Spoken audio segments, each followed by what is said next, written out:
Maranatha, the Lord is coming. A daily devotional with Christian Berdal from Shepherd's Call Ministry.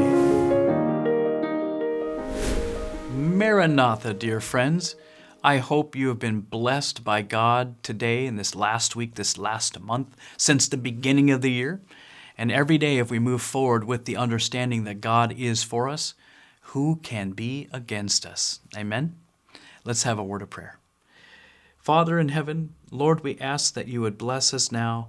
You would lead us into truth. You would help us to come and reason together. Lord, we love you and we choose you. Please, please, we beg for the Holy Spirit. In Jesus' name, amen. All right, June 10th. How the image to the beast evolves. Sounds like a good subject. He exerciseth all the power of the first beast before him, and causeth the earth and them which dwell therein to worship the first beast, whose deadly wound was healed. Revelation 13:12.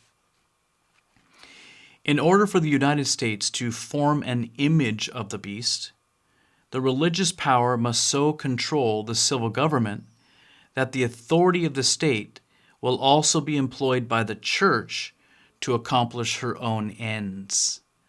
This is why our founding fathers here in the United States, for example, made sure that there was separation of church and state, because they had escaped a totalitarian system, if you will, where the church and the state were intertwined, and the state was doing the church's bidding, and major persecution of God's people ensued.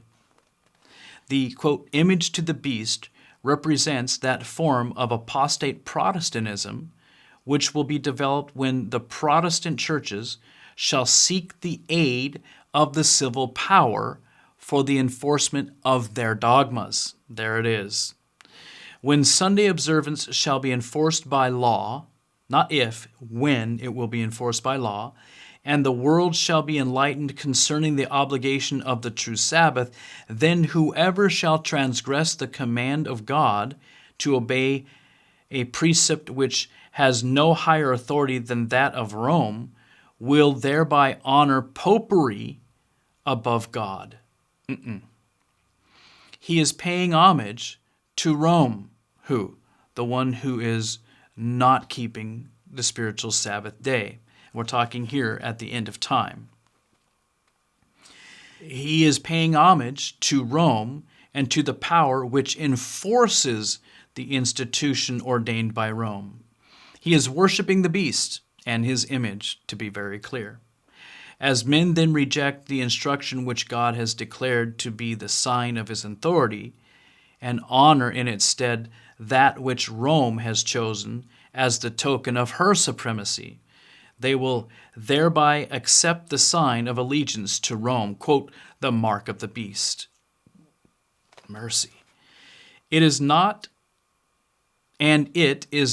until the issue is thus plainly set before the people, and they are brought to choose between the commandments of God and the commandments of men, that those who continue in transgression will receive the mark of the beast. And this is a very important distinction. Just because people right now may be worshiping on a day of worship that was set up by an entire institution that was not of God, it doesn't mean that those people that are worshiping in that church structure or in these other Protestant churches and are not worshiping on God's day, the seventh-day Sabbath, are lost or they've received the mark of the beast. That is not the case currently. When it is enforced by law, and when they now see the distinction very clearly, are we going to worship God on the seventh day, or are we going to worship on the Sunday that's set up on the first day, that is set up by Rome and by apostate Protestantism and set up by the governments around the world? At that point, it becomes that testing truth. And if you decide to not follow God, you will have then at that point received the mark of the beast. Why?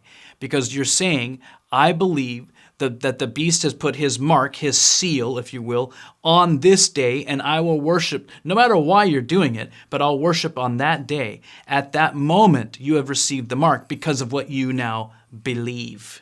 You understand? And the sign in your forehead and in your hand, meaning you are now obeying and you're worshiping, and you know now the difference. Because what's promised is that there will be men and women who are out there in the highways and byways around the world and teaching these truths. Everyone will have an opportunity to make an informed decision, and it's our job to inform the world. Amen? Amen. Oh, I'm so happy to be part of this work. In the issue of the contest, all Christendom will be divided into two great classes: those who keep the commandments of God and the faith of Jesus, and those who worship the beast and his image and receive his mark. Although the church and state will unite their power to, quote, compel all, both small and great, rich and poor, free and bond, Revelation 13:16, to receive, quote, the mark of the beast, yet the people of God will not receive it. No way. I'd rather die than receive it.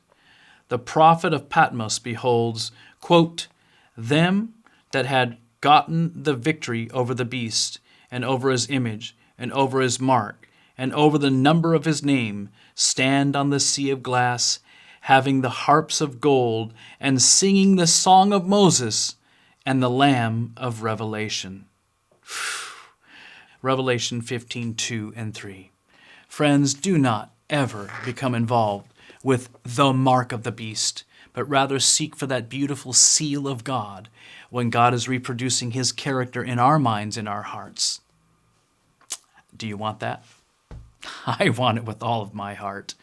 God bless you, my dear friends. Stay faithful. Just keep going. One more day. Amen. God bless you. May your names remain in the book of life. Have an amazing day. Maranatha. We hope you have been blessed by today's devotional thought. Shepherd's Call Ministry is a faith-based ministry made possible by the generous gifts of viewers like you. Visit shepcall.org for updates, our current and upcoming projects, and online giving. Until next time, may we each respond to the Shepherd's Call.